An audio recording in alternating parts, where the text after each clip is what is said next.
Baik, Assalamualaikum Assalamualaikum warahmatullahi warahmatullahi wabarakatuh. wabarakatuh. Waalaikumsalam warahmatullahi wabarakatuh. Alhamdulillahirrabbilalamin. Wassalatu wassalamu asrofil anbiya'i wal mursalin wa ala alihi washabihi ajma'in. Amma ba'du. Mas dan Mbak yang saya hormati, Alhamdulillah pada kesempatan ini kita bertemu kembali di ruang virtual ini dalam rangka meneruskan perkuliahan kita yang insya Allah minggu ini adalah minggu yang ke-13. Jadi kita besok minggu yang terakhir ya, minggu yang terakhir.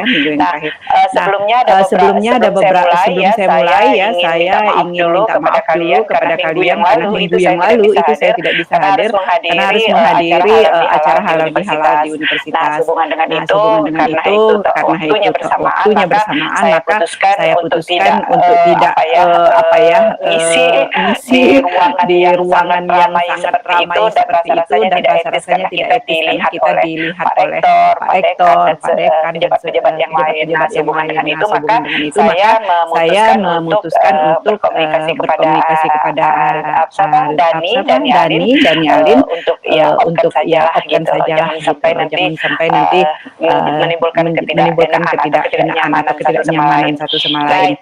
Nah itu Mbak Mas ya, sekali lagi mumpung bulan Syawal saya mengucapkan mohon maaf lahir batin apabila selama satu semester ini kita bertemu di ruangan ini mungkin ada kata-kata yang tidak berkenan atau ada hal-hal yang kurang dari saya mohon maaf dan semuanya semoga bisa diikhlaskan gitu ya. Tentu banyak kekurangan saya sebagai pengampu ya, tentu hal-hal yang tidak mengenakan pastinya ada gitu, apalagi relasi kita hanya berhubungan dengan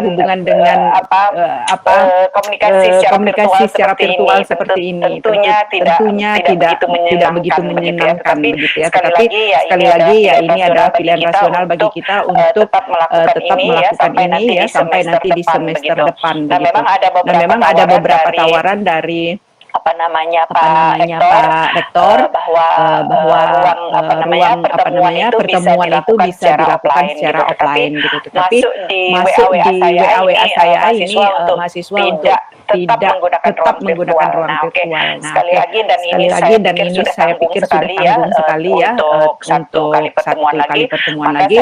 Maka saya putuskan ya sudahlah kita bertemu saja di sini termasuk nanti ujiannya gitu ya. Nah, sehubungan dengan itu sekali lagi terkait dengan hal ini saya juga mohon maaf ya karena saya memutuskan tentunya saya juga banyak pertimbangan ya terkait dengan WA yang masuk bahasanya belum bisa untuk dilakukan secara langsung begitu. Nah, mumpung lagi bulan Syawal ya saya minta maaf. Yang pertama, yang kedua Mbak Mas, ini di bulan ini itu sudah mulai bisa mengisi kuesioner. Jadi saya minta Anda nanti silakan mengisi kuesioner yang ada di SIA kalian masing-masing. Ini di sini ada 36 mahasiswa, maka idealnya 36 mahasiswa itu mengisi semua jangan sampai tidak mengisi. Ini penting bagi kita agar kita bisa mengecek gitu ya apakah materi-materi gitu ya ketepatan atau ketepatan waktu itu apa bisa diterima oleh mahasiswa kita gitu ya. Nah, di kalian nanti bisa untuk melihat nilai. Untuk melihat nilai. Sehubungan dengan itu, maka jangan sampai Anda tertinggal untuk mengisi kuesionernya. Jangan takut, itu nggak ada hubungan apa-apa, nggak ada pengaruh apa-apa gitu ya. Walaupun sebenarnya nanti mungkin Anda akan mengecek ada beberapa item pertanyaan yang misalnya apakah dosen mengetahui atau menguasai materi kok itu ditanyakan kepada kami gitu ya. Itu kan kami aja belajar gitu. Tapi nggak masalah hal seperti itu sebenarnya sudah berulang kali kita berikan masukan bahwa sebenarnya yang sedang menilai kita itu adalah mahasiswa. Jadi soal materi itu selayaknya jangan ditanyakan. Tapi itu ya itu tadi yang namanya sudah masuk ke sistem itu pasti akan sulit gitu. Tuh Nah, ya, tuh jadi ya. sekali lagi, Jadi sekali lagi Alin nanti tolong dijawil ya teman-temannya diingatkan gitu ya, ada 36 ini baru 30 jadi 6 orang lagi yang belum join dengan kita. Nanti untuk diingatkan untuk mengisi gitu. kuesioner gitu. Nah lalu apa namanya sekalian juga untuk teman-teman yang tadi belum hadir di sini, kita tetap menggunakan ruang virtual saja ya, sampai nanti di semester berikutnya. Nanti kita ketemunya kalau insya Allah di gender kalau tidak salah ya, di analisis gender. Dan nanti ketemu di lagi itu di seminar proposal dan ketemu lagi nanti di PPS gitu. Itu. Jadi masih banyak sebenarnya waktu untuk kita bisa bertemu. Nah, untuk semester ini biar saja dulu lah, biar betul-betul paten gitu ya. Nah, itu Mbak Mas yang bisa saya sampaikan terkait dengan pengumuman gitu. Sekali lagi saya dengan Alin akan terus berkomunikasi sampai ini nanti selesai Lin ya. Jadi sampai selesai, pokoknya sampai nilai itu upload gitu ya. Nah, mungkin nanti kemarin Alin sudah melaporkan ada beberapa mahasiswa yang belum mengumpul tugas dan juga belum mengumpul UAS gitu ya. Itu saya tidak tahu ada apa ya kok sampai seperti itu. Padahal kan di dalam kontrak perkuliahan kita Anda bisa cek lagi bahwa sebenarnya ada item 30 atau 25 kalau tidak salah ya. Ada kontrak perkuliahan yang harus diisi gitu. Di sini tentunya saya kalau Anda tidak membuat itu tentu tidak akan bisa ya mereka. Karena itu adalah grid report ya. Jadi ada buktinya. Jadi kalau Anda nanti tidak mengisi atau tidak membuat itu ya mohon maaf kosong. Jadi walaupun Anda nilainya 100 misalnya di UAS tapi Anda tidak mengumpulkan UTS ya sudah berkurang. Jadi jangan harap dia akan dapat nilai A gitu ya. Padahal sebenarnya nilai yang paling bagus itu di kita itu adalah nilai A. Nah, jadi nanti mohon dipertimbangkan kembali bagi teman-teman yang belum mengumpulkan tugas, mengumpulkan apa gitu ya. Tolong untuk dipertimbangkan dan bila perlu disusulkan gitu ya kepada Alin. Nanti Alin yang akan mengirimkan kepada saya. Mengapa saya tidak minta langsung Anda mengumpulkan satu-satu? Karena nanti takut kececer. Karena email itu banyak sekali yang masuk, Mbak. Jadi saya minta nanti ketua kelas itu jangan bosan-bosan untuk berkomunikasi dengan saya ya Alin ya. Makanya saya selalu meminta Anda untuk kesediaannya itu ya karena memang akan direpoti ya dan tanda kutip ya tentunya bertanya-tanya banyak gitu ya. Karena begini Mbak Mas kadang-kadang ya sudah hampir upload nilai itu saya tanya lagi dengan ketua kelas betul gitu tunggu ya lagi gitu karena saya memang bukan orang yang tegaan untuk gitu ya masalah nilai itu betul ya nanti mungkin kalian akan tahu siapa saya itu kadang-kadang 5 menit itu padahal untuk dosen itu ada aturannya untuk mengupload itu ya ada waktunya gitu ya. Nah itu saya kadang-kadang 5 menit sebelum saya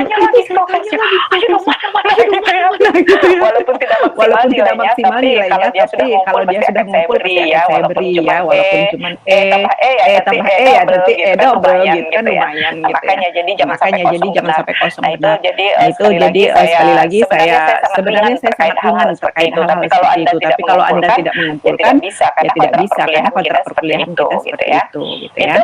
Itu Maulana Umi Alin ada yang perlu ditanyakan terkait dengan itu semua? Belum. Maulana ini udah di kosan. Di kontrakan. Oh, di kontrakan. Di mana ngontraknya? Di daerah Mojo. Oke. Ya, kalau tidak ada yang ditanyakan, minggu besok saya akan menyiapkan materi ya sebagai penutup Tapi minggu ini saya minta Anda untuk tetap presentasi ya terkait dengan tugas yang Anda buat kemarin. Lalu begini Mbak Mas ini kan baru dua kali yang Ilin ya kita presentasi ya. Baru satu kelompok. Baru satu. Baru satu. Dua dengan ini kan. Dua dengan ini kan. Nah, lalu pertanyaannya, Bu, bagaimana dengan yang kelompok yang lain gitu ya? Kadang-kadang kan gitu ya. Nah, ya sudah, nggak masalah. Tapi kalau Anda memang menghendaki lagi, Bu, dengerin dong kelompok kami mau presentasi ya nggak gitu. masalah. Ya nggak Gitu ya. Kita ambil waktu, Kita ambil waktu, nanti ada waktu kosong yang masa tenggang waktu itu kan. Tapi kalau enggak fokus saja untuk ikut UAS gitu Jadi ya. Jadi nggak usah buang-buang waktu lagi. Jadi sekali lagi, bagaimana yang tidak kebagian ya nggak masalah, nggak apa-apa gitu ya. Artinya kita di sini seperti itu. Yang jelas Anda tugas Anda sudah ada di saya bisa membaca gitu ya. Oke. Makanya saya minta kepada Anda untuk yang belum mengumpulkan itu ya segera mengumpulkan. Gitu ya, Lin. Alin sudah menyiapkan kelompok-kelompok mana yang akan presentasi? Sudah, Bu. Oke. Saya persilahkan. Siapa paling mungkin bisa chat di ruang ini atau di WA saya. Kelompok-kelompok yang akan presentasi. Untuk dari kemarin yang sudah siap itu kelompok 2 dan 3, tapi mungkin kalau misalnya mau ditambah lagi kelompok 4 dan mungkin bisa atau gimana, Bu? Oke. Kita kelompok 1-2 dulu ya. Nanti kalau dimungkinkan baru nanti kita tambah. Tapi kalau misalnya ada yang tidak hadir ya majukan kelompok 4-nya. Misalnya 1-2 tidak hadir. 1-2 benar ya? 1-2 benar ya? 2-3, Bu. 2-3 yang tidak hadir, maka kita akan masukkan yang di kelompok 4. Kemarin Iqbal, Dani, Ahmad Bagas, Ika, Teguh ya. Benar ya? Benar ya? Halo?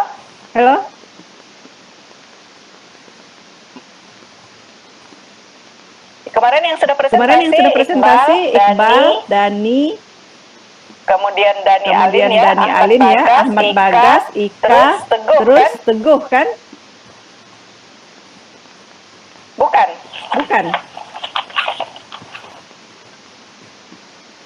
Halo. Bukan, Bu. Kemarin kelompok 1 itu Raffi Faradila, Ridho, Dita, Ahmad Bagas sama Audias ya. Oke. Bukan ini. Bukan ini ya. Oke, ya, benar.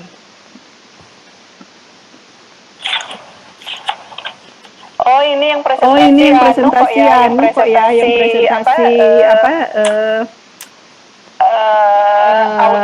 autobiografi ya. Yang Iqbal, Dani, Ahmad Bagas, Ika, Teguh itu mereka mempresentasikan autobiografi mereka. Jadi siapa sebenarnya mereka dari pola asuh mereka gitu. Oke ya, saya persilahkan.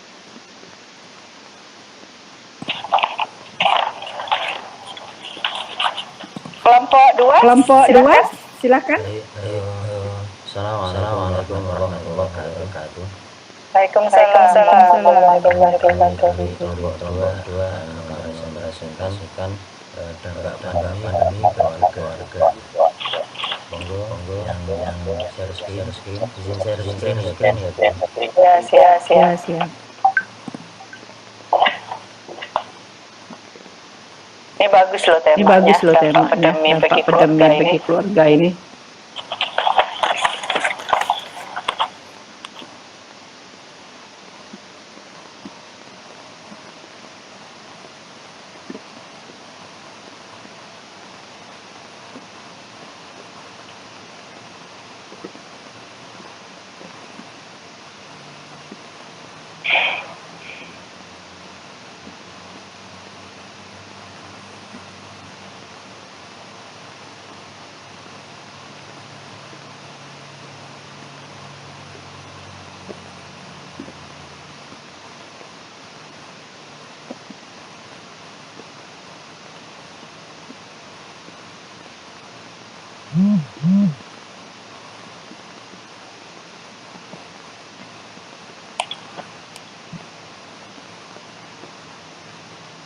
Kelompok 2 meliputi Umi Latifah, Mas, Mas, Suaranya nggak kedengaran, Mas. Kelompok 2 meliputi Umi Labora, meliputi Asalalila, Susiana Asanajudi, Pirangulan Najudi, Pirangulan, dan Profil Sudi. Silahkan. Slide selanjutnya.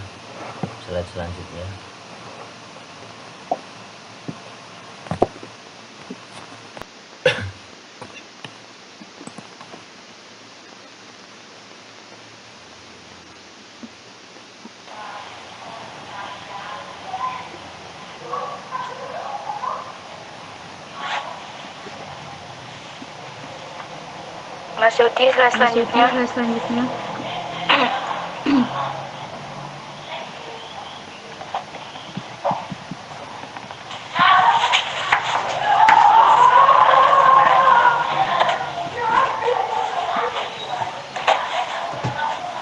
Mungkin nggak bisa slide-nya nggak bisa dijalankan ya displaynya. Coba dipencet displaynya dulu.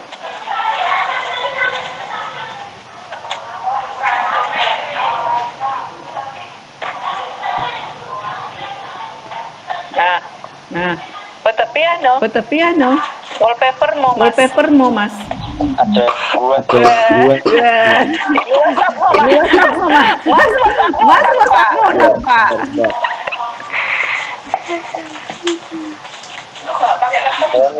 Gangguan tadi sebentar. Gangguan. Isi chatmu sudah dibaca Dani loh.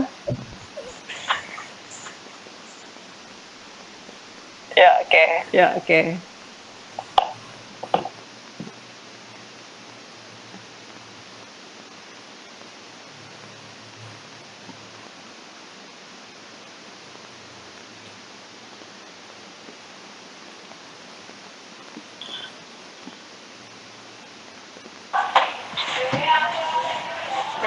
Definisi keluarga yang sering kita ketahui bahwa keluarga adalah sekelompok manusia yang hidup bersama sebagai unit terkecil dalam masyarakat yang memiliki pengaruh luar biasa. Ini menunjukkan bahwa keluarga mensyaratkan adanya hubungan perkawinan, hubungan darah maupun adopsi sebagai pengikat. Namun definisi keluarga juga dapat dibagi menjadi dua, yakni definisi keluarga secara struktural dan definisi keluarga secara fungsional. Definisi keluarga secara struktural didefinisikan sebagai karakteristik anggota keluarga seperti mereka yang berbagi tempat tinggal atau yang terikat melalui ikatan darah dan kontak hukum, atau seseorang rumah tangga dan satu atau lebih orang lain yang tinggal di tempat yang sama yang terkait dengan kelahiran, perkawinan ataupun adopsi. Tipe-tipe keluarga yang struktural ini meliputi keluarga tradisional, yaitu suami yang mencari nafkah, istri sebagai ibu rumah tangga, dan anak-anak mereka. Yang kedua yaitu keluarga yang menikah lagi, keluarga yang berpenghasilan ganda, orang tua tunggal, kakek nenek yang tidak tinggal serumah, orang tua tanpa hak asuh, seorang anak dalam keluarga yang sudah bercerai di mana hidupnya kadang bersama ayahnya dan kadang bersama ibunya. Dan yang terakhir yaitu seorang suami istri yang menikah tetapi tetap hidup terpisah dan bertemu setelah akhir pekan. Kemudian ada definisi keluarga secara fungsional. Definisi ini didefinisikan bahwa keluarga adalah setiap unit di mana terdapat ciri-ciri sebagai berikut, yakni satu, berbagi sumber daya dan properti ekonomi. Yang kedua yaitu hubungan yang peduli dan mendukung. Yang ketiga, yakni ada komitmen atau identifikasi dengan anggota keluarga lainnya. Yang keempat yaitu ada persiapan anak-anak yang lahir atau dibesarkan oleh anggota untuk menjadi anggota masyarakat yang dewasa.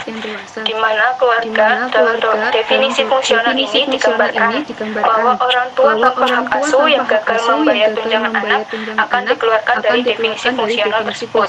Perkawinan yang sah secara hukum di mana keduanya sudah tidak lagi memiliki hubungan yang berarti tetapi tetap bersama karena alasan ekonomi dan sanksi sosial. Hal ini definisi keluarga fungsional tidak dapat disebut sebagai keluarga, atau bahkan orang tua kandung yang gagal merawat anaknya dan memberikan dukungan juga tidak dianggap sebagai keluarga.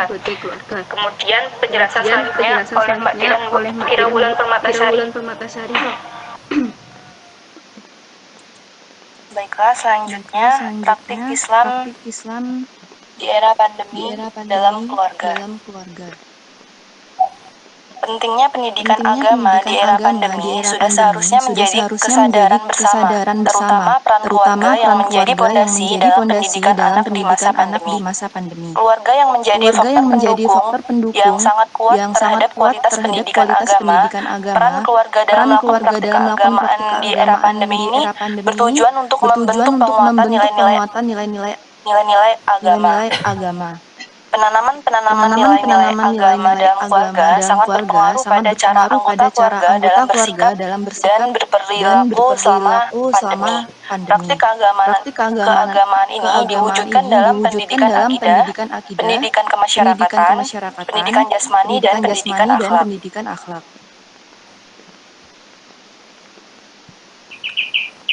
Keluarga yang menjadi lembaga sosial pertama dari seluruh lembaga sosial di masyarakat menjadi role model utama bagi anggota keluarga. Peningkatan peran keluarga sebagai fondasi terkuat pendidikan keagamaan di masa pandemi sebagai moral modeling, moral feeling, dan moral behavior agar anak bisa menjadi moral knowing. Keluarga yang menjadi moral pertama bagi anak dalam melakukan ajaran-ajaran keagamaan melalui moral feeling yang memberitahu kepada anak manfaat yang didapat setelah berbuat kebaikan atau mengamalkan ajaran-ajaran keagamaan yang kemudian hal tersebut dilakukan berulang-ulang serta berkelanjutan yang diharapkan dapat menjadi kebiasaan atau moral behavior bagi anak untuk selalu berbuat kebaikan. Yang mana menjadikan anak tersebut mendapatkan pengetahuan mengenai pengalaman ajaran-ajaran keagamaan atau kebaikan-kebaikan yang dicontohkan. Nah, dengan demikian peran dan fungsi keluarga sebagai praktik keagamaan di era pandemi ini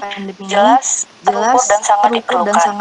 Contoh praktik keagamaan dalam keluarga di era pandemi ini seperti orang tua yang senantiasa mengajak anak untuk berzikir dan mengamalkan perbuatan-perbuatan yang disukai oleh Allah. Hal ini sebagai bentuk peran keluarga agar anak tidak merasa sendiri atau merasa depresi karena adanya pandemi ini dan senantiasa selalu mengingat Allah. Kemudian ibadah-ibadah yang biasa dilakukan di masjid dan pendidikan-pendidikan keagamaan yang diajarkan di luar dikarenakan pandemi, hal tersebut menjadi tanggung jawab penuh orang tuanya. Dengan bersama-sama melakukan atau mengamalkan ibadah yang wajib maupun sunnah dan mengajarkan Islam agar senantiasa taat kepada Allah. Slide selanjutnya akan dijelaskan oleh teman saya.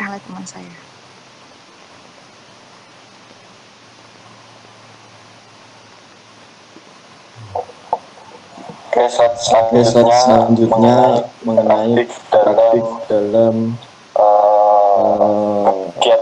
keagamaan pada tataran keluarga. Yang kita tahu selama pandemi angka tingkat meningkat. Misalnya karena faktor ekonomi ini yang menjadi dasar utama untuk seperti karena jika basis strukturnya ekonominya itu tidak kuat, fondasinya tidak kuat, maka bangunannya di atasnya, infrastrukturnya itu juga tidak akan mampu untuk berdiri untuk membangun keharmonisan, untuk mensosialisasikan nilai-nilai agama itu tidak akan berjalan dengan baik. Maka dari itu perceraian adalah salah satu kendala dalam mensosialisasikan praktik keagamaan pada masa pandemi di dalam keluarga. Kedua adalah kurangnya tanggung jawab anggota keluarga dalam menjalankan fungsinya. Biasanya di dalam satu keluarga ada berbagai macam anggota, ya, ada ayah, ibu, adik, kakak. Ini seharusnya akan sadar terhadap peran dan fungsinya masing-masing. Ayah mempunyai fungsi apa, ibu mempunyai fungsi apa, adik dan kakak seharusnya bagaimana. Ini seharusnya sudah menyadari fungsinya masing-masing. Akan tetapi pada era saat ini karena keterbatasan dan keterkaitannya dengan gadget begitu tinggi, maka di dalam keluarga ini komunikasinya terkadang kurang. Dan hal ini menjadikan kurangnya tanggung jawab anggota keluarga dalam menjalankan peran dan fungsinya termasuk dalam hal religiusitas atau keagamaan. Dan yang terakhir, mungkin saja anggota keluarga ini mempunyai pemahaman atau tingkat pembelajaran tentang keagamaan ini kurang pada dalamnya, sehingga ketika memasrahkan anaknya untuk belajar ngaji, belajar sholat pada sekolah atau TPA, ketika masa pandemi maka orang tua ini dalam artian tidak bisa mengontrol, tidak bisa membimbing bagaimana anak ini bisa menjalankan praktik-praktik keagamaannya di rumah, karena mereka dahulunya sudah memasrahkannya pada sekolah atau ketika kembali ke rumah mereka tidak mempunyai bekal yang cukup karena tidak mempunyai persiapan. Dan slide selanjutnya akan dijelaskan oleh Mbak Latifah. Baik, manfaat dari praktik Islam di era pandemi dalam keluarga. Manfaat dari praktik Islam di era pandemi dalam keluarga yaitu keluarga akan membentuk suasana harmonis yang teratur, cenderung tanpa konflik, dan saling perhatian satu sama lain. Ada tiga nilai pembentuk keharmonisan keluarga dalam praktik Islam di era pandemi yaitu nilai keimanan. Nilai keimanan ini sangat penting karena saat pandemi kemungkinan kesepian akan sangat besar dan akan memicu kemungkinan stres dan depresi. Maka dalam praktiknya dalam keluarga selalu mengajarkan atau mengingat Allah, berdoa kepada Allah, membaca kisah-kisah Nabi dan lain-lain. Semua itu diajarkan sebagai bentuk ketakwaan kepada Allah, agar ketika sedang dilanda masalah kita akan selalu mengingat Allah dan berdoa kepada Allah bahwa akan memberikan hal-hal baik kepada hambanya. Keimanan juga akan memperlancar jalannya takdir, rezeki yang berlimpah dan lain-lain. Nilai akhlak adalah suatu sifat yang melekat dan menjadi kepribadian. Dari situlah memunculkan perilaku yang spontan, mudah tanpa memerlukan pertimbangan. Rasulullah SAW mengajarkan adab pada anak itu sungguh lebih baik bagi seorang daripada bersedekah satu atau makanan. Hadis riwayat Tirmidzi. Pertama, tindakan orang tua dalam kehidupan sehari-hari sangat berpengaruh pada tindakan anak di masa depan. Sebab menurut seorang anak tindakan orang tua adalah role modelnya. Maka orang tua harus memberikan pengajaran teladan yang baik bagi anak. Kedua, memberikan pendidikan agama agar tidak menyimpang dari hukum agama Islam. Mengajaknya beraktivitas bersama orang tua akan membantu memenuhi kebutuhan sesuai yang diketahuinya. Di sini perasaan dan tanggung jawab diuji dalam dirinya. Ketiga, memberikan penilaian terhadap apa yang anak lakukan. Tujuannya untuk menyadarkan anak mengenai perasaan misalnya jika dia bertengkar dengan saudaranya, orang tua wajib memberikan bahwa hal tersebut merupakan tindakan yang keliru. Keempat, tanamkan nilai kebaikan di tengah keluarga. Orang tua harus memberikan pemahaman kepada sang anak untuk berlaku jujur, amanat, menepati janji, lemah lembut dan santun. Pengajaran akhlak baik ini akan membuatnya bertindak baik bagi keluarga maupun masyarakat sekitar. Kehidupan masa depan dan dalam keluarga cenderung ada konflik. Nilai ibadah berarti merendahkan diri serta tunduk. Sedangkan ibadah mempunyai banyak definisi tetapi makna dan maksudnya satu. Di antaranya yaitu ibadah adalah taat kepada Allah. Ibadah adalah merendahkan diri kepada Allah. Ibadah adalah sebutan yang mencakupi seluruh apa yang dicintai dan diridhai Allah. Namun secara garis besar ibadah dalam Islam terbagi menjadi dua yaitu makhluk khusus seperti sholat, puasa, haji dan lain-lain, kemudian khairu mahdoh atau umum seperti sedekah, membaca Al-Quran dan lain sebagainya. Dalam keluarga ibadah bisa dilakukan bersama-sama seperti jamaah dan membaca Al-Quran. Sebab dalam beribadah bisa menjadi bentuk meminta pertolongan kepada Allah dan tameng agar kita tidak berbuat keji atau hal-hal negatif. Selanjutnya akan dibacakan oleh Mas Rafif.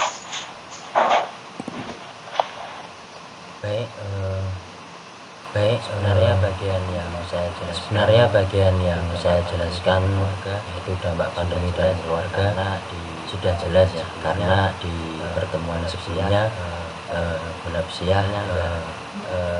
menyanggah terkait apa yang disampaikan kelompok sebelumnya tentang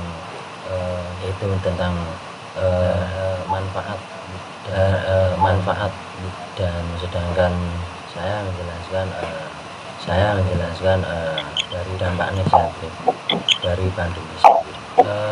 Jujur dari bagian dampak pandemi bagi keluarga ini merupakan suatu hal yang mengagetkan karena dari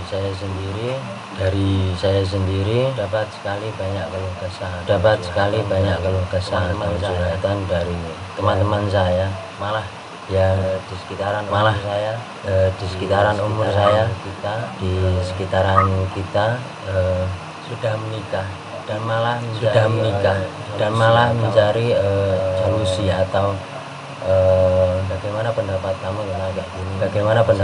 tentang kayak gini, mendapat masalah. Hal tersebut dapat membuktikan bahwa komunikasi antar anak yang baru saja menikah dengan orang tuanya sedikit mengalami suatu kontra karena bisa saja anak tersebut orang tuanya kepada orang tuanya langsung tahu, bahkan malah sudah tahu mungkin jawabannya. Tapi dalam sisi pandemi ini di mana gengsi anak yang sudah menikah ingin tanya kepada orang tuanya seakan pernikahan terbilang belum siap atau bagaimana dan lain-lainnya. Lanjut,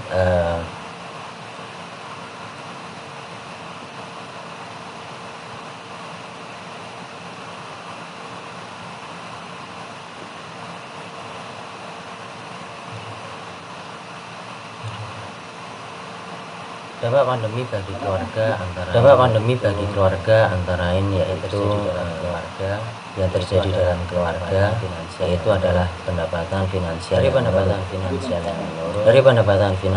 menurun, dapat merebak ke aspek-aspek lainnya, di mana wajar sekali manusia ketika sumber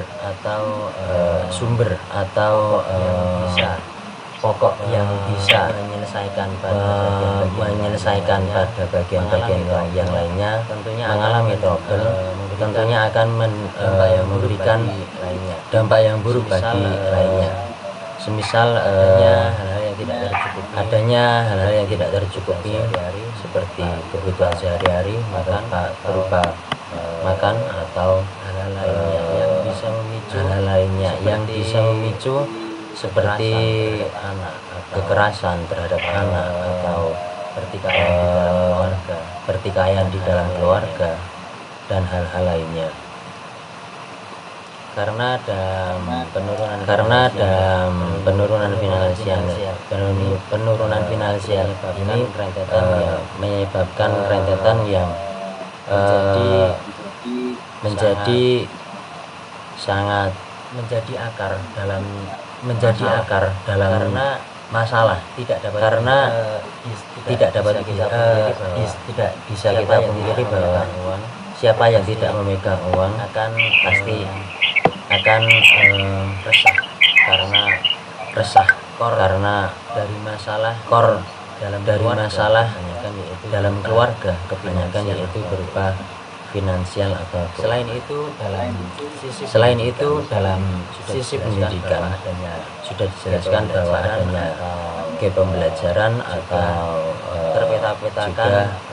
terpeta-petakan dalam keluarga seperti yang dijelaskan oleh ibu di pertemuan sebelumnya, yaitu ketika seperti contohnya saat ini saya berada di kamar orang tua dan ada adik saya di tempat yang lain meskipun dalam satu ruangan begitu. Lalu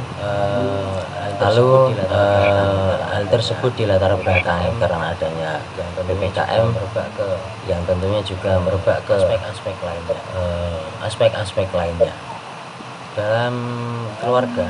dalam keluarga ketika sudah ada muncul satu masalah, mungkin saja bisa merebak pada masalah-masalah lainnya seperti halnya finansial tadi. Ketika finansial tidak siap dan juga adanya tuntutan dari segi pendidikan di mana harus ada teknologi atau ada gadget atau laptop yang membantu kita dalam yang merupakan masalah dalam tambahan masalah dalam keluarga yang semakin menumpuk, ditambah lagi dengan penyesuaian kita kekagetan kita dalam beradaptasi melalui teknologi di mana awalnya tidak mengenal apa itu Google Meet, apa itu Zoom dan lain-lainnya. Bahkan ketika saya juga mengalami susah sinyal yang menuntut saya untuk berlangganan WiFi seperti itu. Itu ketika finansial dapat stabil. Bila di keluarga yang lain atau yang terjadi di keluarga lain ketika finansial tidak baik dan tidak stabil, maka seperti halnya tadi teknologi tidak tercukupi, pembelajaran berkurang, makanan atau kebutuhan lainnya pasti akan juga berkurang. Dalam pembelajaran dalamnya keluarga, tentunya dalam online, terutama anak yang masih kecil, sulit untuk beradaptasi bagaimana cara mendapatkan apa yang disampaikan oleh pengajar. Tentunya akan cari pengajar lainnya, yaitu orang tua, di mana tidak setiap orang tua memiliki jiwa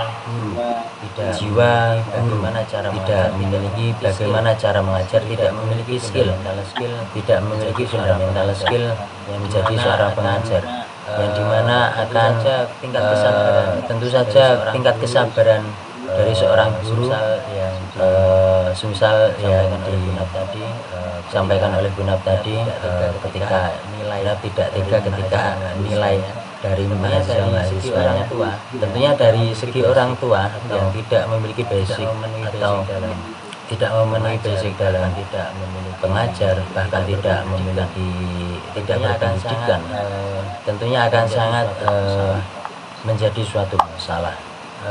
Selain itu hal tersebut dari sekian banyak masalah akan bertumpuk-tumpuk yang bisa saja menjadikan suatu kekerasan terhadap anak karena tidak bisa mengukur atau mengatur dari tingkat emosi orang tua kepada anak.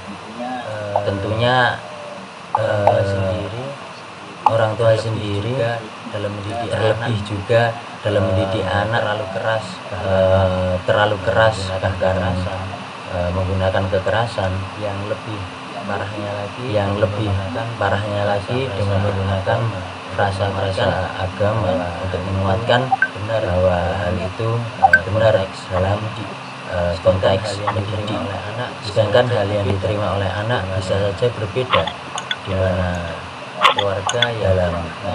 keluarga yang mengalami PPKM maka akan terbelenggu, di mana anak juga dalam segi pendidikan tidak dapat berinteraksi dengan temannya dan terbelenggu di keluarga, dan hal-hal lainnya yang terjadi di dalam keluarga semakin menumpuknya dalam tentunya dalam banyaknya masalah tadi akan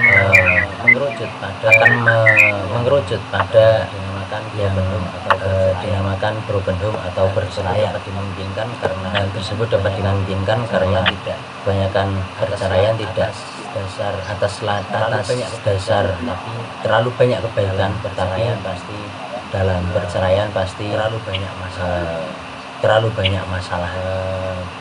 Bila dalam sisi agama dalam menanggapi pendapatan finansial, tentunya pemahaman persepsi manusia dalam ketika berkata, ketika berdoa, semoga Allah mencukupkan, dan seterusnya. Arti makna cukup dalam manusia itu berbeda dengan apa yang disampaikan oleh Allah, apa yang dituangkan oleh Allah, bahwa cukup dalam manusia itu merupakan suatu nafsu di mana semua harus dicukupi. Namun bagi sisi Allah, cukup adalah kita mencukupkan apa yang kita butuhkan, bukan melebihi-lebihkan, semisal kebutuhan tersier atau kebutuhan lain. Dalam menanggapi kekerasan dalam keluarga, karena dalam keluarga tentunya ada juga yang dinamakan musyawarah, yang memungkinkan ada di mana anak salah, orang tua benar, ataupun orang tua benar dan anak salah. Hal tersebut harus ditanamkan di dalam keluarga, karena dalam keluarga bila sudah ada merasa yang satu memang benar dan anaknya salah, maka akan berubah menjadi dari yang seperti yang dijelaskan pada pertemuan sebelumnya. Ada keluarga demokratis, ada keluarga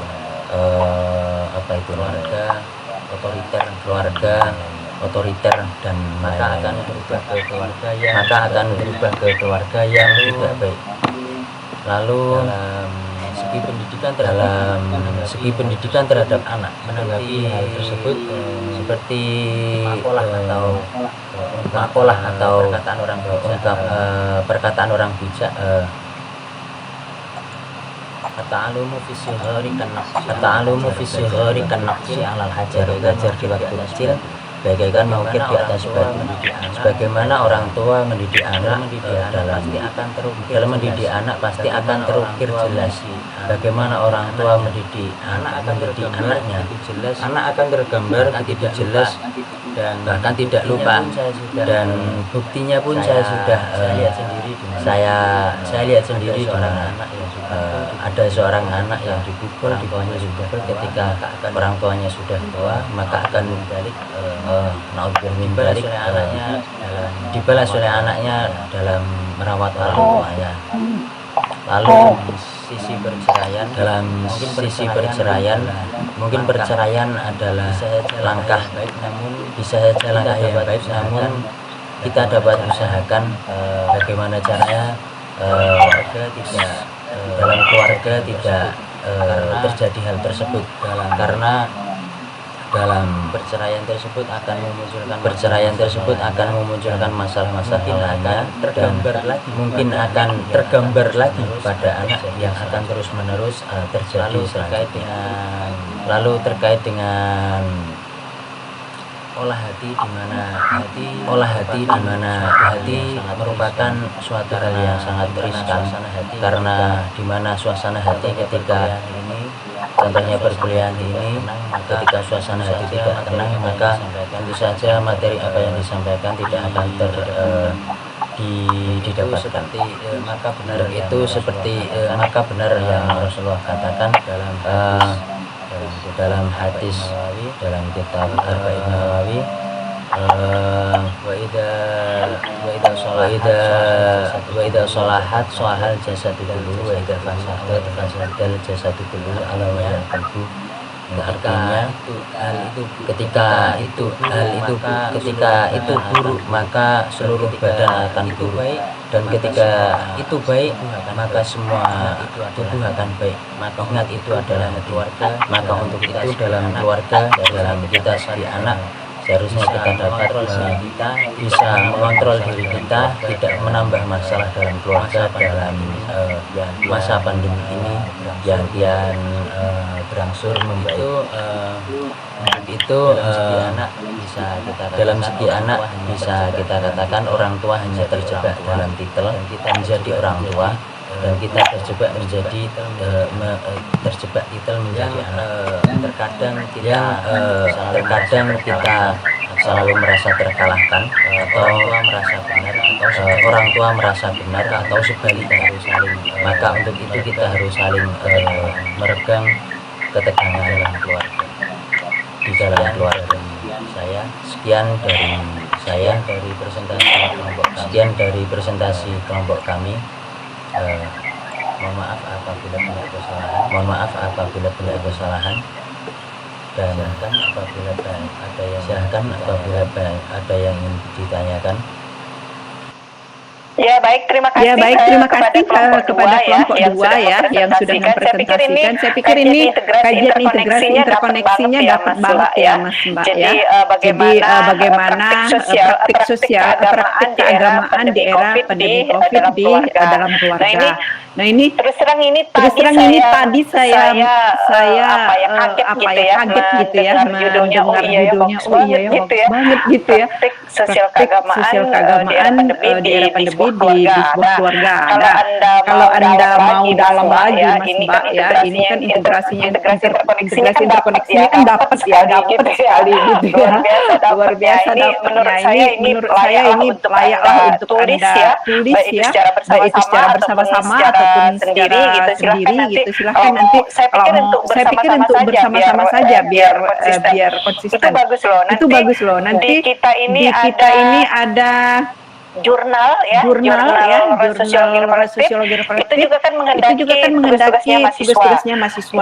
Itu boleh nanti Anda tulis ya, kemudian Anda ajukan. Kemudian selain dan itu ada dananya untuk tulisan bagus itu ada dananya. Kemudian nanti sebentar lagi itu kan ada dari LP2M untuk mahasiswa. Nah, Anda ajukan saja ini ya. Ini luar biasa bagusnya.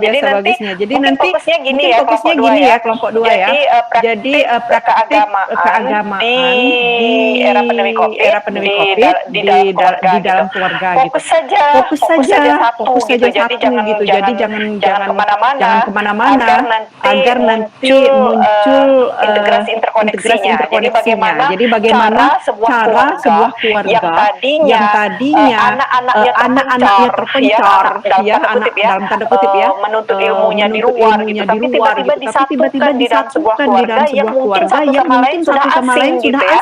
Kenapa? Karena memang nilai-nilai di keluarga itu sudah tidak diadopsi sepenuhnya karena mereka keluar sebelumnya. Tetapi manakala work from home ya, kebijakan adanya pandemi COVID ini, semua orang disatukan di dalam keluarga.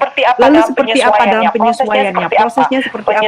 Penyesuaian dalam sebuah keluarga ini tentu orang sudah punya identitas masing-masing walaupun dalam sebuah keluarga ya, tapi dia sudah punya identitas masing-masing. Dan juga disinilah sebenarnya peran keluarga untuk menyatukan kembali bagi anggota-anggotanya yang sudah tadi terpisah-pisah tadi.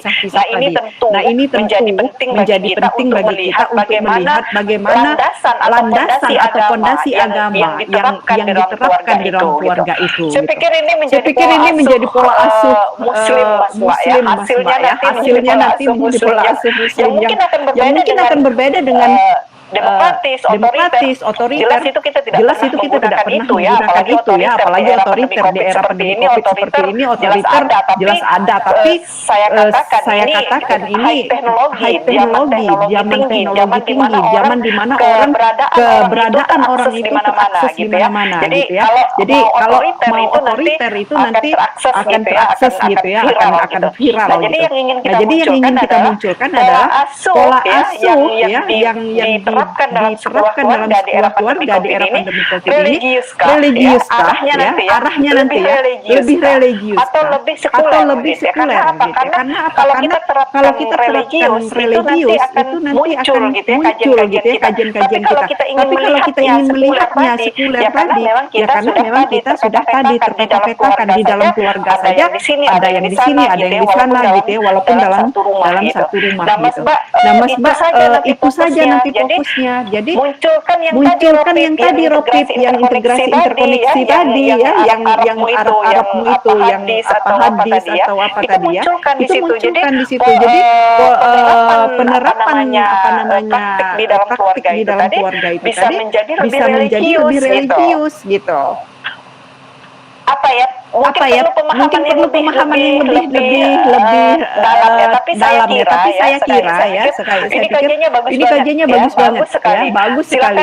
Silakan Anda mau meneruskannya kemana, silakan. Tapi sekali lagi saya katakan ini integrasi interkoneksinya dapat banget ya. Saya aja kaget gitu dengannya, gitu ya, bagus bagus. Dan juga mungkin yang perlu ditekankan di sini jangan menonjolkan yang negatifnya, Mas. Ya, jangan terlalu ditonjolkan negatif, tapi tonjolkan nilai agamanya. Nilai agama seperti apa sebenarnya yang diterapkan oleh keluarga Rasulullah misalnya ya, karena kita mengacunya ke sana. Kemudian nanti diimplementasikan di era sekarang ini di mana orang yang sudah nyaris liberal semua gitu ya.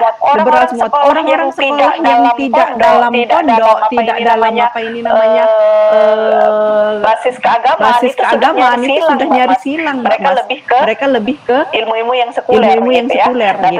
Nah, tetapi ini tatkala ini muncul era pandemi COVID, orang disatukan kembali dan gurunya itu hanya satu, orang tuanya saja Nah, gitu. Nah, ini kan tentu mengalami dinamika yang sangat tinggi gitu ya, karena masing-masing anak itu sudah punya identitas. Ya. Lalu apa? Muncul apa? Dinamikanya itu nanti bahwa akan terjadi kekerasan, akan terjadi konflik, itu nanti kita akan lihat di lapangan prosesnya. Nah, kasusnya itu jangan banyak-banyak, satu dua keluarga saja Anda ambil. Misalnya dari keluarga yang bermukim di tempat orang tua yang disebut-sebut orang ya. Mungkin juga keluarga yang tinggal di perkotaan yang sudah mandiri. Ini bisa dikombain, bisa dilihat apa bedanya, apa namanya temuannya nanti pasti akan berbeda. Nah, disitulah Anda sebagai sosiolog nanti Anda akan mempertajam analisis Anda ya. Artinya di sini ternyata pola pemukiman ya atau pola tempat tinggal pun juga akan berpengaruh terhadap praktik keagamaan yang diterapkan dalam sebuah keluarga. Bisa jadi seperti itu. Apalagi kalau Anda misalnya dari NU Muhammadiyah gitu ya, itu akan lebih dalam lagi. Tapi saya dalam konteks ini karena saya bukan pengajar agama yang gitu ya, tapi saya hanya sosiologisnya saja.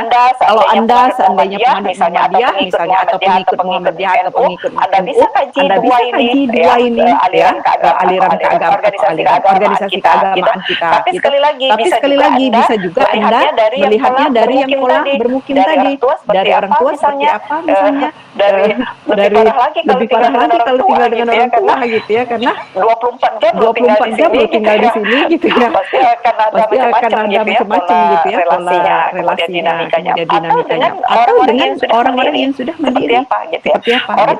Orang tidak disiapkan, keluarga itu tidak disiapkan untuk menjadi guru, untuk menjadi apa namanya, tapi ini dipaksa oleh keadaan orang tua harus jadi guru gitu ya. Nah, ini yang menjadi problem besar. Nah, ini nilai-nilai religiusitas ini akan terimplementasi di dalam praktik keagamaan. Itu yang saya tekankan. Ini bagus ya. Saya katakan ini bagus. Silahkan Anda berpikir ulang ya, kelompok 2 ya, tadi sudah dimunculkan tadi ABC-nya, Sapa, Jordan, Jody, terus Rofi. Itu nanti silahkan Anda berkumpul lah. Anda cek lagi gitu ya, Anda baguskan tulisan ini. Yang jelas sekali lagi ini tulisan interkoneksinya dapat banget. Ya. Oke, selamat. Mungkin ada masukan-masukan atau ada sanggahan terkait dengan ini. Terkait dengan kelompok 2 presentasinya atau hasil makalahnya. Tidak ada. Sudah cukup ya, sudah bagus ya. Oke, thank you banget ya. Kelompok 2 kita bisa kasih dia upload gitu ya, baik menggunakan emoticon ataupun langsung gitu ya. Ini saya katakan sekali lagi ini bagus gitu ya. Silahkan nanti Anda berpikir orang yang jelas, menurut saya ini jangan hilang gitu ya. Tidak harus dikerjakan sekarang, Bu, karena kami punya banyak begini tuntas, Bu. tidak Begini, harus. tidak Tapi harus. sekali lagi Tapi sekali lagi ini poinnya ini tema yang ini bagus tema ya, yang bagus dan belum ya, ada yang dan belum ada yang mengkajinya di sosiologi. belum ada. Saya tahu persis ini belum ada Silakan ya. nanti Anda Silakan nanti Anda berpikir ulang lagi. Tidak sekali lagi tidak harus sekarang Tidak harus sekarang, tidak tidak harus harus sekarang, tidak harus ini, harus dan ini, saya menganggap dan ini saya sudah cukup, menganggap ini sudah cukup, nggak perlu ada repetisi lagi. Jadi untuk makalah saya untuk ini sudah makalah cukup, saya ini ya. sudah cukup. Saya hanya Ya. melihat Saya hanya melihat bagaimana Anda melihat fenomena, kemudian mengelaborasinya dengan teori-teori yang ada atau konsep-konsep sosiologi keluarga. Itu menurut saya sudah cukup. Oke. Sebentar ya, anak saya mau sekolah dulu.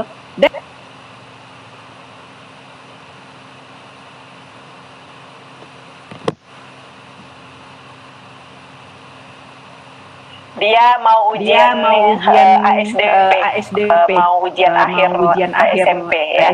Jadi seharusnya saya antar, tapi dia sekarang Gojek gitu. Ya. Mohon doanya ya, semoga lancar ya. Lancar deh ya.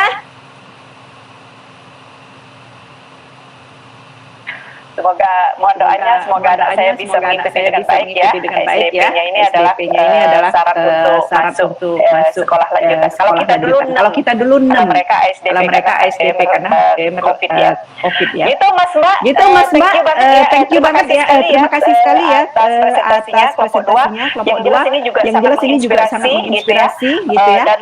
Dan saya yakin Anda tidak akan berhenti di sini saja gitu ya. Silakan mungkin kelompok 2 dan Alin siapa Lin? Kelompok saya Kelompok 3. Kelompok 3. Kelompok 2 tadi. Kelompok 3 ya. Saya persilahkan. Kelompok 3 ya. Kelompok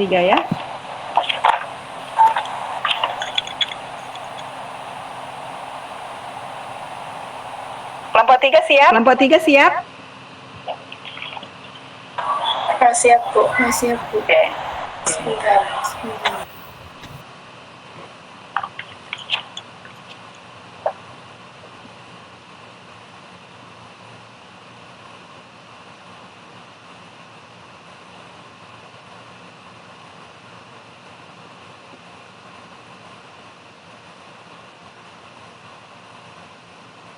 Puspo, kamu kesemuan kenapa?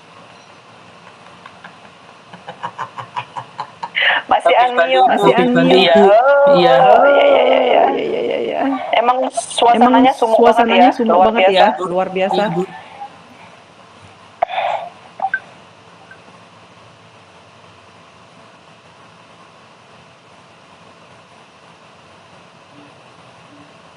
Kalau mungkin dari Mbak Umi moderator yang mau share screen dipersilahkan.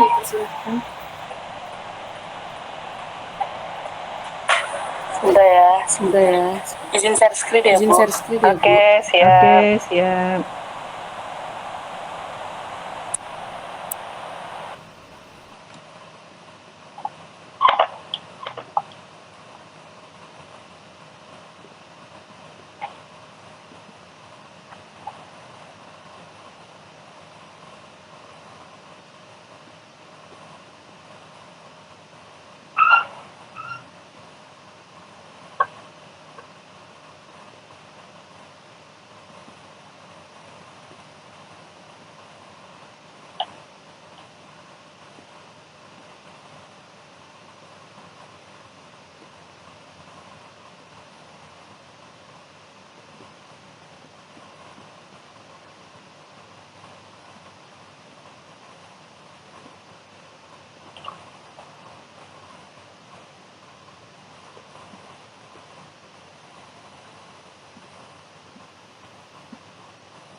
Sudah terlihat? Sudah terlihat?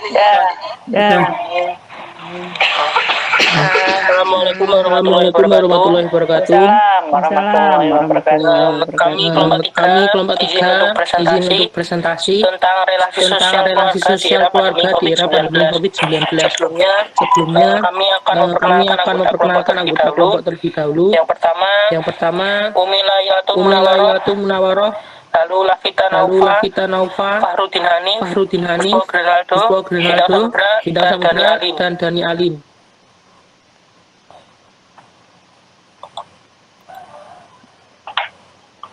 Selanjutnya bisa dilanjutkan oleh teman saya. Pengertian keluarga adalah sebagai unit terkecil dari masyarakat, otomatis menjadi relasi pertama yang ada dalam hubungan struktur masyarakat. Sedangkan pengertian relasi adalah sesuatu yang menyatakan hubungan antar orang atau antar kelompok yang berhubungan atau berkaitan satu sama lain yang menjadikan orang atau kelompok tersebut saling mengenal satu sama lain. Jadi keluarga itu menjadi sebuah relasi pertama di dalam struktur masyarakat dan awal mula dari sebuah relasi itu berawal dari keluarga. Selanjutnya akan dijelaskan oleh teman saya.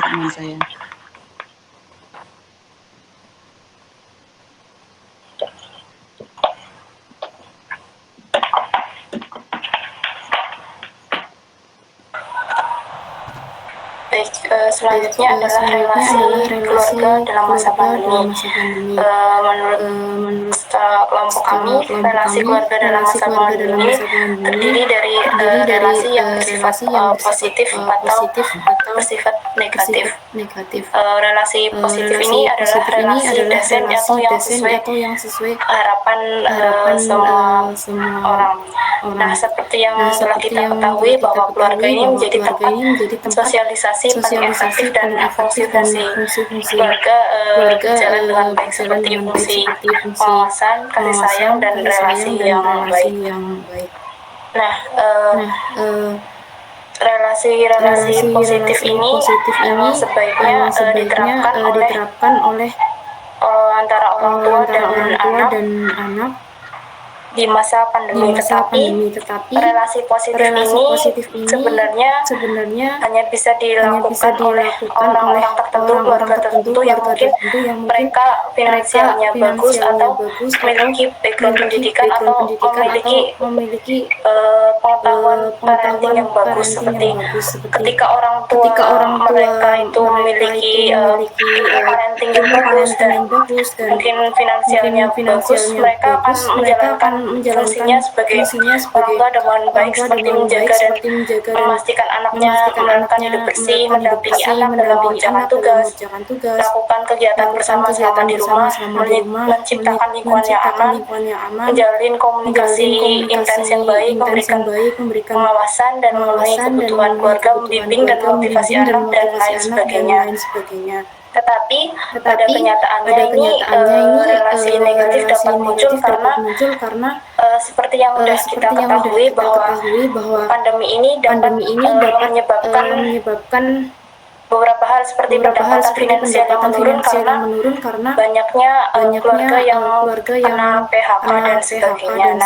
Nah, relasi negatif ini dapat muncul untuk keluarga kalangan menengah ke bawah karena sesuai yang dikatakan oleh sebelumnya, masalah finansial ini menjadi masalah yang sangat serius bagi sebuah keluarga dan dapat menciptakan pertikaian yang berujung perceraian. Nah, berdasarkan data Badan Pusat Statistik ini kan angka pengangguran warga ini meningkat di masa pandemi. Hal ini karena banyaknya karyawan yang terkena PHK dari perusahaan tempat mereka bekerja. Terdapat kurang lebih 19,10 juta orang terdampak COVID-19 terdiri dari pengangguran, 1,6 juta orang, dan sementara tidak bekerja 1,1 juta orang. Terus penduduk pekerja yang mengalami pengurangan jam kerja kurang lebih ada 15,7 juta orang. Nah, adanya PHK ini membuat masyarakat kalangan menengah ke bawah mengalami kesulitan ekonomi dan berdampak pada buruknya relasi keluarga. Selanjutnya, pola relasi keluarga yang tercipta di masa pandemi ini sebenarnya ada relasi yang renggang. Hal ini dikarenakan kan waktu awal-awal pandemi itu biasanya keluarga yang ayahnya itu bekerja di luar kota, mereka masih bisa pulang 1 bulan sekali atau mungkin bahkan 1 minggu sekali. Tapi adanya PSBB membuat anggota keluarga itu menjadi terpisah, jadi harus bertemu sekian lama. Jadi sebelumnya kan Lebaran kita nggak boleh mudik kan. Nah, jadinya itu bisa membuat relasi keluarga yang bersifat renggang karena terpisah dari anggota keluarganya. Tapi hal itu bisa menjadi sebuah kebalikan ketika mereka itu berjauh-jauhan atau long distance relationship, mereka bisa juga menjadi renggang karena mereka harus menjalin komunikasi setiap hari dan sebagainya. Jadi ini relasi renggang atau tidaknya juga bersifat kondisional sesuai background atau latar belakang keluarga masing-masing. Selanjutnya mungkin dijelaskan pada teman saya.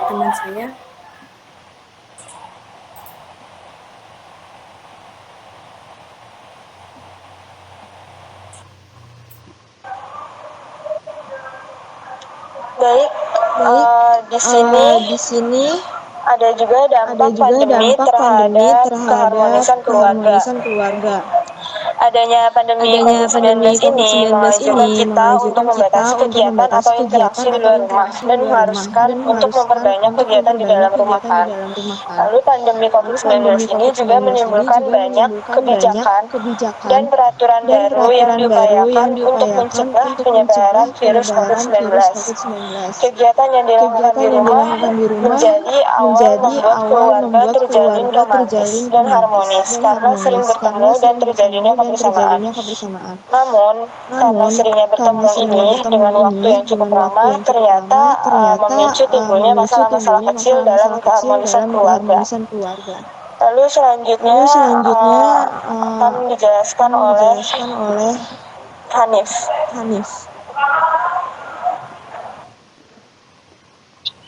Baik, selanjutnya itu ada hambatan-hambatan yang ada pada keharmonisan keluarga. Hambatan tersebut muncul yang mana mengakibatkan dekonstruksi pada keharmonisan keluarga atau keharmonisan keluarga yang sudah terbangun atau terjaga ini perlahan mulai lenyap. Adapun hambatan tersebut ada tiga. Yang pertama yaitu masalah ketahanan kesehatan pada keluarga. Imbas dari adanya wabah pandemi. Tentu kesehatan pada anggota keluarga ini menjadi sangat mengkhawatirkan, lebih lagi bagi mereka yang sudah terjangkit atau yang sudah terpapar virus. Situasi tersebut tentu sangat mengaruhi keharmonisan dalam sebuah keluarga. Seperti misalnya yang sebelumnya mereka saling berkomunikasi, saling bercengkerama, dan saling berbagai keceriaan tanpa rasa khawatir.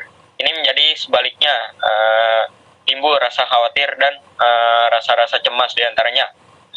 Akhirnya kondisi psikis dan mental mereka menjadi terganggu, yang mana mengakibatkan keharmonisan di antara mereka menjadi terhambat atau mungkin perlahan pudar.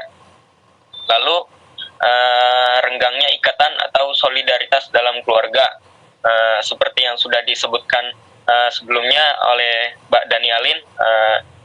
Keharmonisan dalam keluarga ini bisa pudar juga karena adanya gesekan-gesekan kecil di dalam keharmonisan keluarga ini.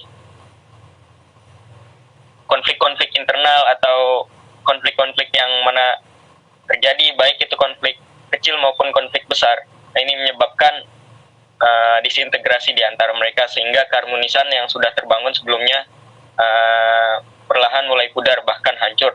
seperti misalnya banyaknya terjadi perceraian atau KDRT atau konflik-konflik lainnya. Lalu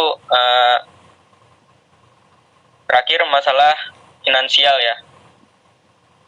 Tentu ini menjadi salah satu masalah utama juga yang menyebabkan keharmonisan keluarga pemudar ya. Misalnya yaitu adanya PHK, adanya yang tadinya cukup lalu menjadi kurang cukup dalam materi dan atau finansialnya, kurang makan dan sebagainya, sehingga menimbulkan kecemasan atau kekhawatiran di antara mereka yang mana dapat menyebabkan keharmonisan juga perlahan pudar di antara mereka. Slide selanjutnya.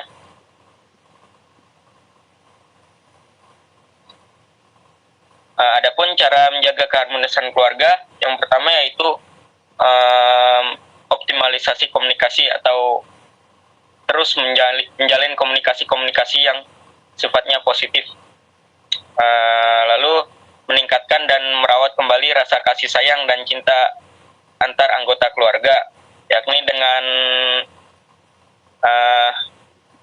membangun kembali komunikasi-komunikasi yang didasarkan atau yang dilandaskan dengan rasa cinta atau kasih sayang yang tinggi. Lalu meningkatkan nilai spiritualitas atau misalnya yaitu meningkatkan nilai-nilai keagamaan atau keimanan di dalam diri diri anggota keluarga. Dan yang terakhir yaitu penguatan finansial, itu misalnya mulai menumbuhkan rasa hemat, menumbuhkan sifat hemat di antara keluarga dalam manajemen pengeluaran atau pendapatan gitu. Juga mungkin bisa memulai ekonomi kreatif rumahan atau dan sebagainya. Slide selanjutnya akan disampaikan oleh teman saya yaitu Mas Puspo. Peran dan fungsi keluarga pada masa pandemi. Kesempatan berinteraksi secara intens antara anggota keluarga harus dapat dipahami sebagai sarana pelaksanaan peran dan fungsi anggota keluarga. Salah satu kuat diantaranya ialah dengan menurunkan ego masing-masing anggota dan mengedepankan musyawarah. Tentu dalam pandemi COVID-19 ini, semua pihak terdampak pandemi ini. Jadi, mengedepankan musyawarah dan menurunkan ego adalah salah satu pilihan yang tepat agar keharmonisan keluarga tetap terjalin.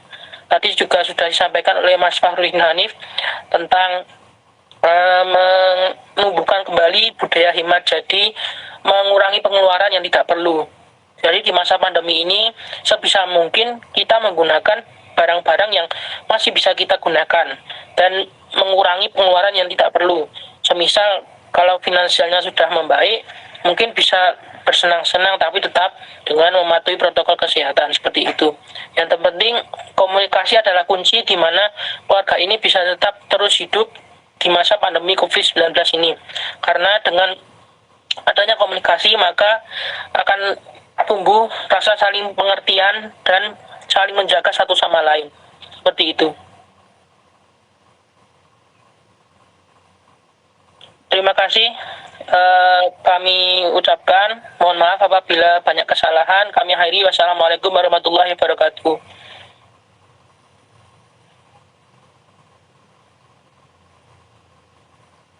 Mohon maaf, Bu, masih mute.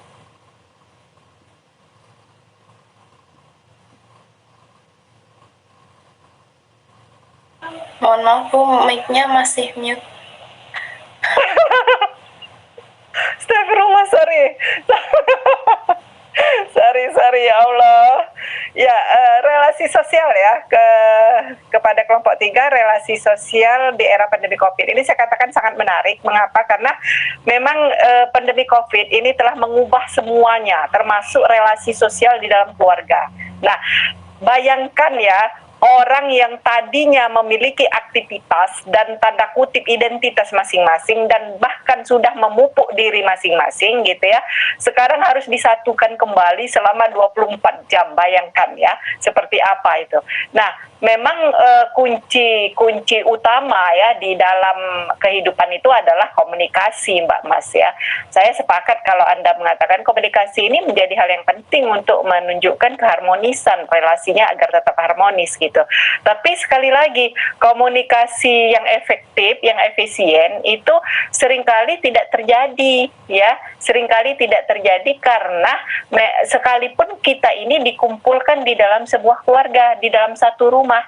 Karena apa? Karena orang sudah memiliki identitas masing-masing, sudah memiliki aktivitas masing-masing. Upaya untuk berkumpul dan memahami satu nilai yang universal tadi itu akan menjadi beban bagi mereka masing-masing. Nah, sekarang adalah tanggung jawab keluarga itu apa gitu ya? Akankah menyatukan kembali yang telah memiliki identitas tadi atau tidak? Nah, ini yang menjadi penting sebenarnya ya, agar relasi sosial dalam keluarga itu terjalin secara harmonis. Tadi sudah disebutkan macam-macam ya, strateginya macam-macam gitu. Nah, tapi fakta di lapangan gitu ya, yang menunjukkan bahwa sebenarnya hubungan dengan keluarga ya, hubungan masing-masing anggota keluarga, kalau kita lihat kemarin dalam sosiologi keluarga itu kan ada rumus interaksi ya. Ya tidak, masih ingat ya. 6 misalnya, 6 itu ibu bapak 3 anak, strip, kemudian bagi 2, kembali 2 menjadi 12 model interaksi. Itu terjadi tidak dalam sebuah keluarga gitu ya. Kalau memang terjadi, mana yang lebih penting, mana yang lebih besar yang menjalin interaksinya. Anda bisa loh mengecek itu ya, ibu dengan anak berapa, apa yang dikomunikasikan mereka, seperti apa. Di antara 24 jam itu siapa yang paling besar? Anakkah, ibukah, atau orang tua, anak ibu, atau ibu anak, atau anak ke anak ya. Ya, itu ada penelitiannya Mbak Mas ya, penelitian yang saya baca di jurnal ini ya. Dalam relasi keluarga ya, dia menggunakan rumus itu, dia kuantitatif kualitatif, menggunakan rumus yang interaksi itu ya, yang 12 bagi 2. Ingat nggak ya? Masih ada kan ya pertemuan saya yang pertama kalau tidak salah.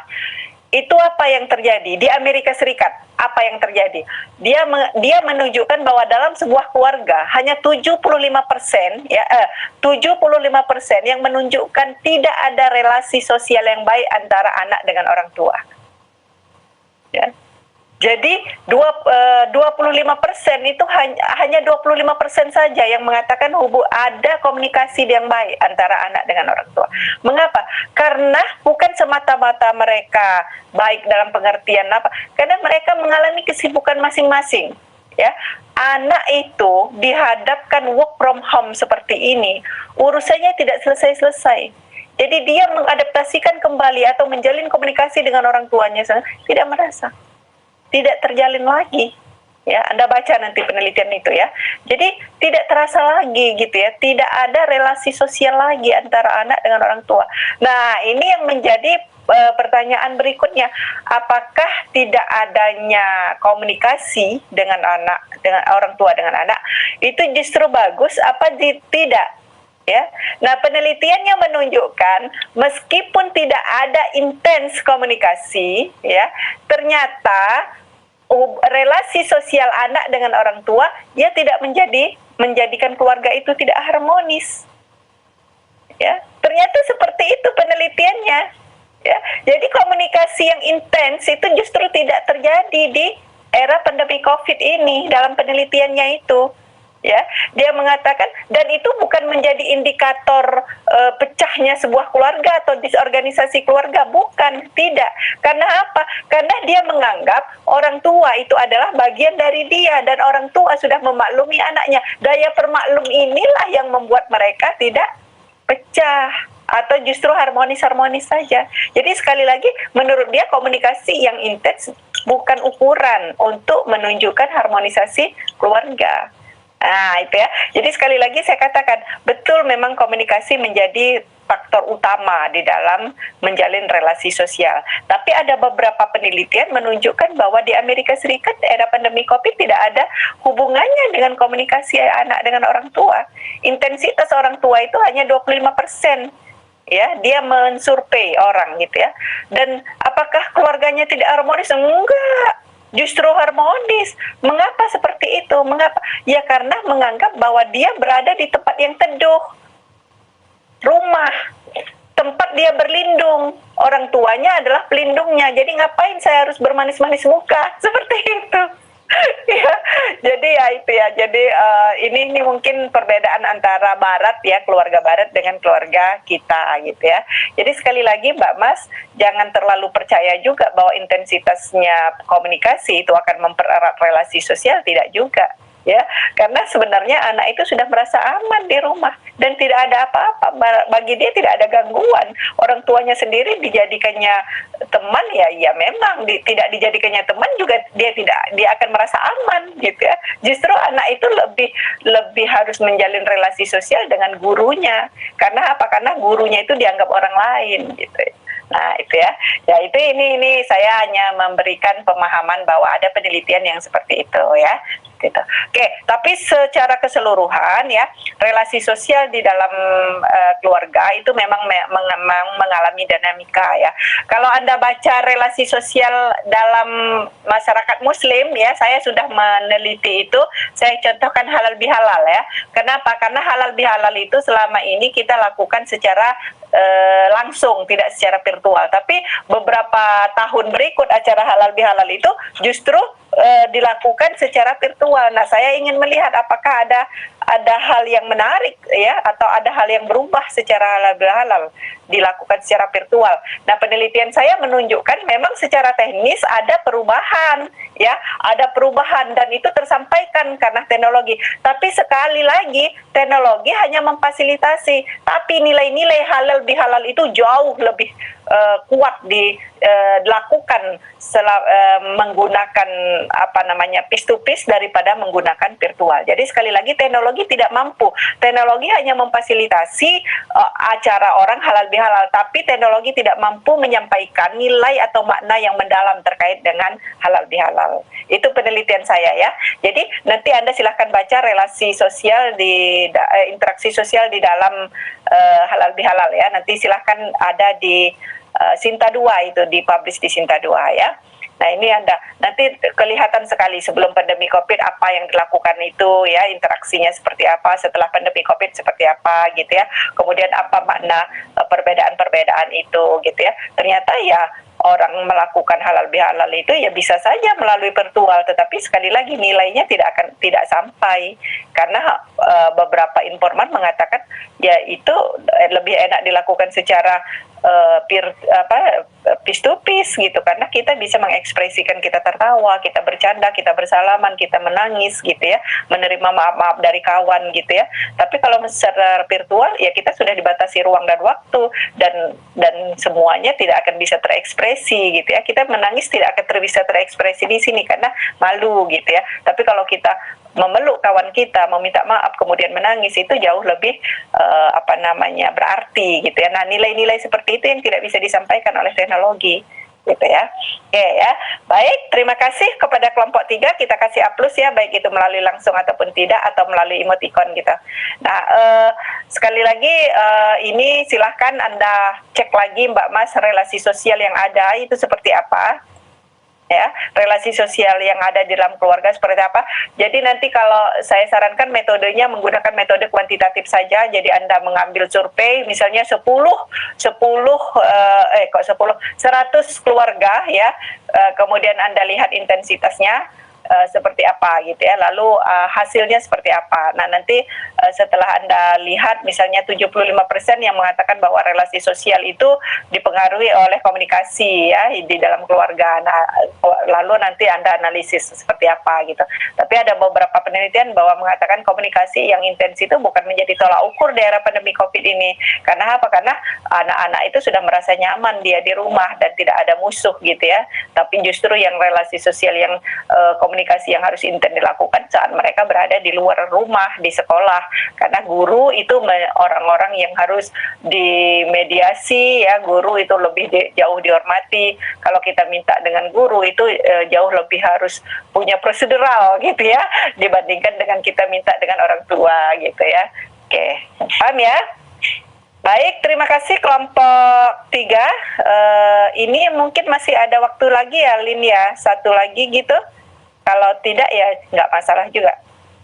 Ada satu lagi kelompok yang mau, kelompok 4. Kemarin totalnya 6 kelompok ya, Lin ya? Iya, Bu. Kelompok 4 ada mau maju atau kelompok 5?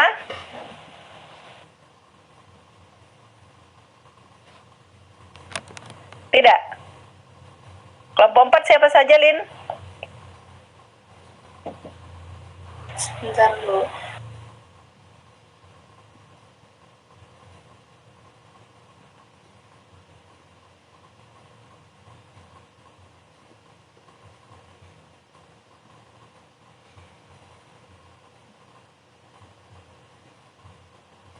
Oke, Lin kalau nggak bersedia nggak apa-apa, Lin, karena ini waktunya juga sudah Lin ya, sudah. Jadi begini Mbak Mas ya, kita hari ini kita tutup saja, kita cukupkan saja 2 kelompok. Nanti di minggu terakhir besok ya, saya menyampaikan dulu tentang negara ya, seperti apa negara sama dengan keluarga ya. Jadi jangan sampai nanti kita selalu mengatakan apabila negara kuat maka negara yang kuat pasti ada keluarga yang hebat. Nah, itu seperti apa? Itu bukan hanya pemeo saja, sebenarnya ada hal-hal yang harus dimaknai. Sebenarnya memang negara itu sangat support terhadap keluarga-keluarga gitu ya. Saya besok akan membahas tentang di Indonesia ya saja ya, walaupun nanti yang di Indonesia. Jadi seperti apa negara mensupport keluarga-keluarga yang ada di Indonesia gitu ya. Itu Mbak Mas, kalau nanti ada waktu tersisa silahkan 2 kelompok lagi ya, 4, 6 ya 4, 5 itu silahkan maju, tapi kalau enggak ya cukup saja, kita sudah paham ya, sudah tahu gitu garis besarnya Anda sudah sebenarnya sangat peka terhadap fenomena sosial dan sudah menuliskannya secara ilmiah dan mempresentasikannya juga dengan bagus gitu ya. Nah, harapan saya ini Anda tidak terhenti. Mengapa saya selalu menggali-gali potensi kalian di tugas ini ya, dan meminta Anda untuk mengerjakannya, karena kalau nggak sekarang kapan lagi Mbak Mas ya, kalau tidak sekarang itu kapan lagi Anda sebagai penulis, apalagi kita profil kita kan ada sebagai analis kan, peneliti gitu ya, kemudian dosen gitu. Nah, kalau Anda mau jadi sebagai peneliti Anda tidak pernah menulis kan ya aneh gitu ya. Makanya saya selalu menekankan ini jangan terhenti di sini ya. Saya siap 24 jam apabila Anda enggak 24 jam nih. Saya siap apabila Anda perlu diskusi dengan saya. Kemarin ada beberapa mahasiswa yang diskusi, dia ngajaknya itu hari Rabu. Saya bilang kalau hari Rabu jam ngajar itu di pagi hari saja saya sudah ngajar.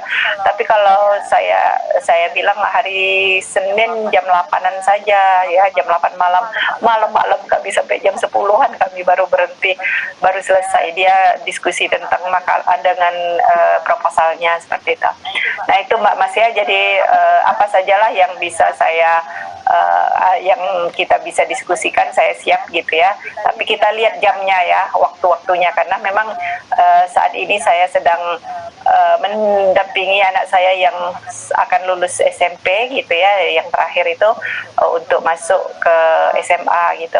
Dan selain itu saya juga mengajar, meneliti ya, jadi baca. Jadi sekali lagi kalau ada waktu mau diskusi, kita betul-betul harus menyesuaikan waktunya. Seperti itu Mbak Mas, terima kasih sekali atas partisipasinya ya pada kelompok 2, 3 yang telah mempresentasikan, dan kelompok 1 juga yang sudah juga mempresentasikan minggu yang lalu. Sekali lagi jangan lupa apa yang saya sampaikan tadi, bahwasanya tadi ya kita tetap menggunakan virtual dulu, nanti termasuk juga ujiannya. Kemudian juga Anda harus menulis mengisi kuesioner ya. Di sini ada 36 mahasiswa, 36 itu mengisi kuesioner. Kemudian juga nanti Anda yang belum mengumpulkan tugas atau mengumpulkan UTS ya harap untuk diperhatikan.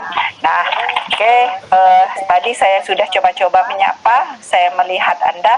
Kok saya tidak melihat yang di sini ya? Di sini sudah masuk semua, tapi saya tidak bisa melihat Aisyah. Aisyah, apakah Aisyah hadir di sini? Tidak ya. Kemudian saya juga tidak melihat Novi. Mohon maaf apabila ini salah ya. Tadi saya sudah coba-coba untuk melihat chat room biar tidak terlalu habis waktunya. Novi? Assalamualaikum Ibu. Novi ada? Novi tadi udah ada, cuman kan karena mati lampu jadi sinyalnya Novi ada ya. Kemudian yang Aisyah Rajwa Sulaiman nggak ada ya. Kemudian saya juga tidak melihat El Alfi. Tidak ada, Bu. El Alfi tidak ada. Kemudian saya juga tidak melihat. Ya, sudah. Ya, tuh jadi tadi saya tidak melihat ada tiga orang ya. Separesen. Tidak ada. Ya, jadi semua hadir ya. Ini 3. Tadi saya lihat juga ada double ya. Jadi misalnya siapa tadi ada, rupanya dia meng-backup karena mungkin mau presentasi. Aisyah nggak ada ya. Oke, yang lain hadir semua. Terima kasih atas kehadirannya.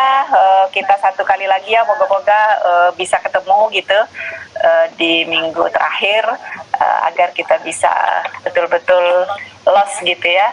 Betul-betul menyelesaikan perkuliahan ini. Semoga kita dalam keadaan sehat semua dan sampaikan salam hangat saya kepada keluarga Anda di rumah. Terima kasih. Assalamualaikum warahmatullahi wabarakatuh. Waalaikumsalam. Terima kasih sama